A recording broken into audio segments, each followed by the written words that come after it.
એસઆઈઆરની પ્રક્રિયામાં થયેલ છેડછાડને લઈને વડોદરા શહેર કોંગ્રેસ સમિતિ દ્વારા વિરોધ પ્રદર્શન યોજવામાં આવ્યું હતું। વડોદરા શહેર કોંગ્રેસ સમિતિ દ્વારા એસઆઈઆરની થયેલ પ્રક્રિયામાં ફોર્મ નંબર 7માં આપેલ વાંધા અરજીઓ તેમજ ફોર્મ નંબર 7માં વિવિધ પ્રકારની છેડછાડ થયાના આક્ષેપો સાથે જિલ્લા કલેક્ટર કચેરી ખાતે આવેદનપત્ર આપીને રજૂઆત કરવામાં આવી હતી। ત્યારે કલેક્ટર કચેરી ખાતે વિરોધ પ્રદર્શન કરી રહેલા પ્રમુખ સહિત કોંગ્રેસના કાર્યકર્તાઓને પોલીસે ડિટેન કર્યા હતા।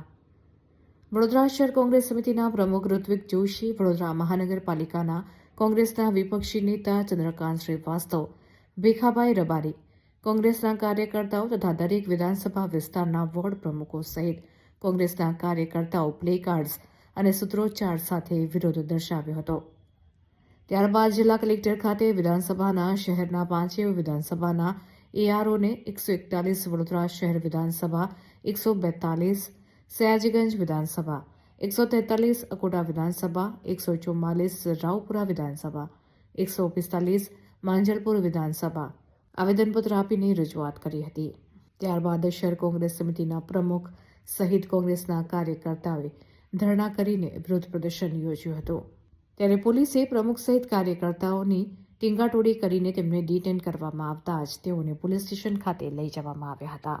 એસઆઈઆરની પ્રક્રિયા દરમિયાન વડોદરા શહેરમાં જે 5 વિધાનસભા આવેલી છે એમાં લગભગ 50,000 કરતા વધારે ફોર્મ 7માં ભરીને વાંધા લેવામાં આવ્યા છે। મોટા ભાગે એ જે વાંધા લીધા છે એ બધા ખોટા વાંધા છે, જેના પુરાવા પણ અમારી પાસે છે।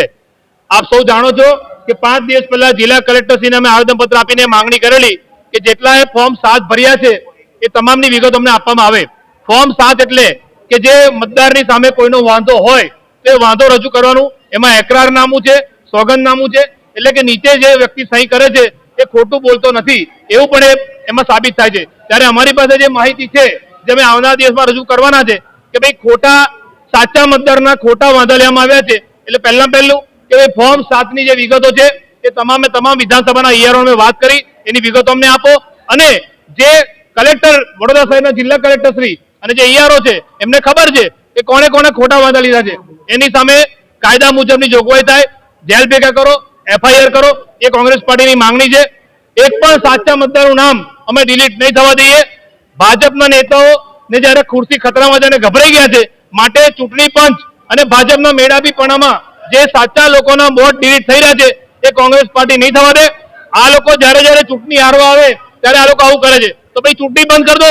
તમારે આવી રીતે ઇલેક્શન જીતવાના હોય, કારણ કે ચૂંટણી પંચમાં જો ભાજપને જીતવા માંગતું હોય તો ભાઈ શેની ઇલેક્શન? શું આ લોકશાહી છે? આ બધા પ્રશ્નો છે અમારા, અને એ બાબતે અમે બેઠા છે। જ્યાં સુધી ફોર્મ 7ની વિગતો નહીં આપે અમે ઉભા નહીં થઈએ। ચૂંટણી પ્રક્રિયામાં જે રીતે સરકારી અમલદારો ગડબડી કરી રહ્યા છે, ઈઆરઓ અને બીએલઓ મતદાન વર્ષોથી કરતો હોય એનું નામ કાઢવાનો જે કાવતરો કરી રહ્યા છે, પહેલી વખત આયા કલેક્ટરને આપ્યું, બીજી વખત આયા કલેક્ટરને આપ્યું, ત્રીજી વખત આયા ઈઆરઓને આપીએ છે, બીએલઓ જોડે ચર્ચા કરી, પણ મગનું નામ મરી નથી પાડતા। એટલે અધિકારીઓ સત્તાધારી પક્ષની રીતે દબાયેલા છે અને જાણી જોઈને બધાના નામ કાઢ્યા છે। સત્તાધારી લોકોને અને અધિકારીઓને ખાસ કહેવા માંગીએ છીએ કે સત્તા ગમે ત્યારે પરિવર્તન થાય, પણ તમે ગુના કરશો, તમે ગુનેગાર ઠેરાશો, પેલા લોકો ગુનેગાર નહીં ઠેરાય, કારણ કે તો ખાલી બોલીને હટી જશે। તમે તમારી રીતે સાચું કામ કરો। જે મતદારો કોઈ પણ દેશની અંદર મતાધિકારથી વંચિત ના રહેવો જોઈએ એવો કાયદે છે, તો 2002થી કેમ શરૂઆત કરો છો?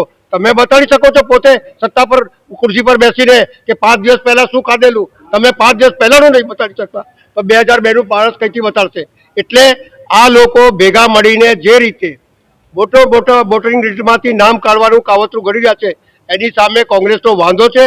અને કોંગ્રેસ જ્યાં સુધી વોટ 7માં કોને વાંધો લીધો છે, કયો માણસ છે, એને ચેક કરવા ગયા, એનું ઘર જોયું કે સત્તા પર બેઠેલા લોકોએ કીધું ને કરી લીધું।